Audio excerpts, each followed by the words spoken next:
I am to speak tonight on the holiness of God, and I want to read some passages. Exodus 15, who is like unto thee, O Lord, among the gods?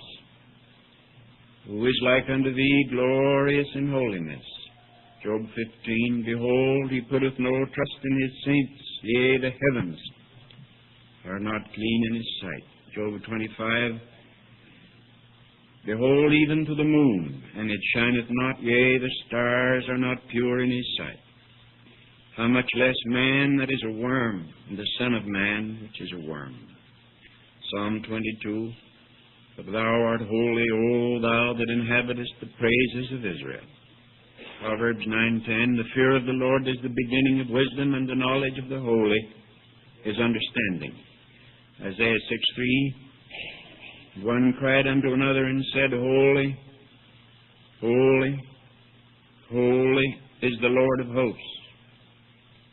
The whole earth is full of His glory.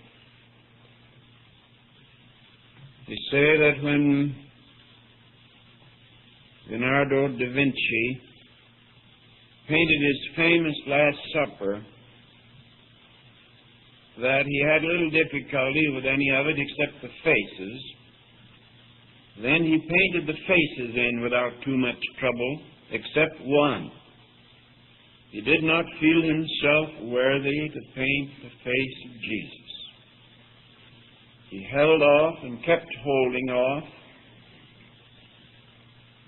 unwilling to approach it, but knowing he must. And then in the impulsive carelessness of despair, he just painted it quickly and let it go. There's no use, he said. I can't paint him. In speaking on the holiness of God, I feel very much the same way. This last week, I rather suffered through this and wondered why today and tonight I was able to get around it all, but I think that same sense of despair is on my heart. There isn't any use for anybody to try. If it's an orator, he can play his oratorical harp, but it sounds tinny and unreal, and when he's through, you've listened to music, but you haven't seen God. I suppose that the hardest thing about God to comprehend is His infinitude. I know that intellectually that's the hardest thing to grasp. But you can talk about the infinitude of God and not feel yourself a worm. But when you talk about the holiness of God, you have not only the problem of an intellectual grasp, but you have a sense of personal vileness which is almost too much to bear. Now, the reason for this is that we are fallen beings. We are fallen spiritually, morally, mentally, and physically. We are fallen in all the ways that men can fall, being what they are. And we are all, and each of us, born into a tainted world. We're born into a tainted world.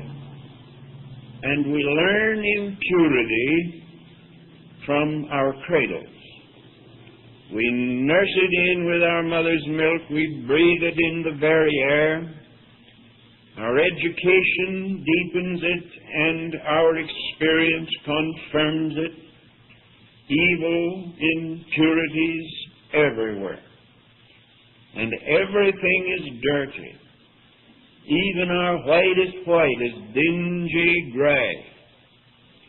And our noblest heroes are soiled heroes, all of them. So we learn to excuse and to overlook and not to expect too much.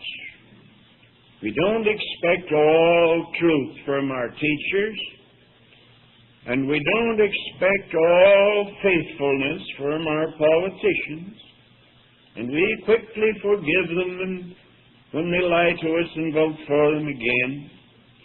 And we don't expect honesty from the merchants. And we don't expect complete trustworthiness from anybody. And we manage to get along in the world only by passing laws to protect ourselves from not only the criminal element, but from the best people there are, who might in the moment of temptation take advantage of us. So fallen man, being born in this kind of world, living here, breathing it in, it gets into his pores, gets into his lungs, into his nerves, into his cells, until he has lost the ability to conceive of the holy. But I would speak of the holiness of God, or of the holy, or of the Holy One. And we cannot comprehend this, and we certainly cannot define it, because holiness means purity, but that isn't enough. Purity merely means that it's unmixed, there's nothing else in it. But that isn't enough. We talk of moral excellency, but that is inadequate, for we say, to be morally excellent is to excel somebody else in moral character. But about whom are we speaking? When we say that God is morally excellent, He excels somebody. Who is it that He excels? The angels, the seraphim, I suppose, but that isn't still enough. We mean rectitude, we mean honor, we mean truth and righteousness, and we mean all of these uncreated and eternal. God is not now any holier than He ever was, for He, being unchanging and unchangeable, can never become holier than He is, and He never was holier than He is, and He'll never be any holier than now. And it means self-existent, for He did not get His holiness from anyone, nor from anywhere.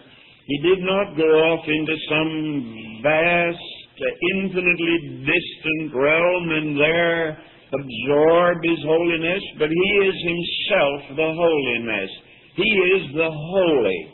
He is the all-holy. He is the Holy One.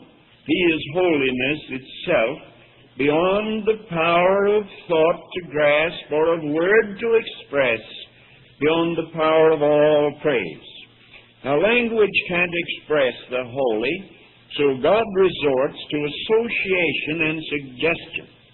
He cannot say it outright, because He would have to use words that we don't know the meaning of. And we would then, of course, take the words He used and translate them downward into our terms. If He were to use a word describing His own holiness, we could not understand that word as He uttered it. He would have to translate it down into our unholiness. If He were to tell us how white He is, we would translate it into terms of dingy gray. So God cannot tell us by language. So I say He uses association and suggestion by showing how it affects the unholy. Moses at the burning bush, there before the holy fiery presence, knelt down, took his shoes from off his feet, hid his face, for he was afraid to look upon God.